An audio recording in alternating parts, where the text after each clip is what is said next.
ప్రతి ఏటా డిఎస్సి మేము నిర్వహిస్తాం. నవంబర్లో మళ్ళీ టెట్ మేము పెడుతున్నాం. సుమారుగా 3,40,000 మంది మొన్న టెస్ట్ రాశారు. అధైర్యపడద్దు, మళ్ళీ డిఎస్సి మేము నిర్వహిస్తాం. పారదర్శకంగా మళ్ళీ మేము వచ్చే సంవత్సరం డిఎస్సి ఓపెన్ చేస్తామని ఈ సభాముఖంగా తెలుపుతున్నాం. 150 రోజులు ఒక చరిత్ర. Never before never after.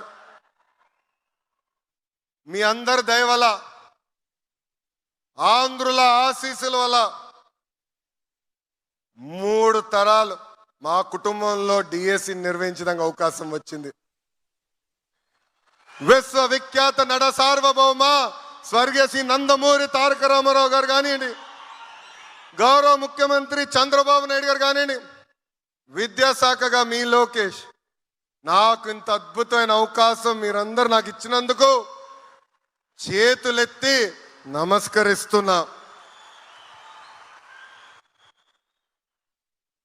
నన్ను చిన్నప్పుడు చాలా గారాభంగా ఇంట్లో పెంచినవాడు, కానీ రాజకీయాల్లోకి వచ్చిన తర్వాత నాలో చాలా మార్పు వచ్చింది.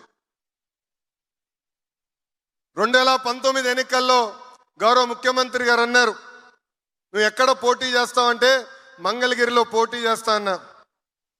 ఆయన అన్నాడు, ఎందుకు, ఎప్పుడు గెలవని నియోజకవర్గం కదా అని. అందుకే నేను పోటీ చేస్తాను సార్ అన్న. ఓడిపోయా. నా వల్ల గౌరవ ముఖ్యమంత్రి గారు అనేక అవమానాలు ఎదుర్కొన్నారు. కానీ ఒక పట్టుదలతో, ఒక కసితో నేను పనిచేసి తిరిగి అక్కడనే నేను గెలిచా.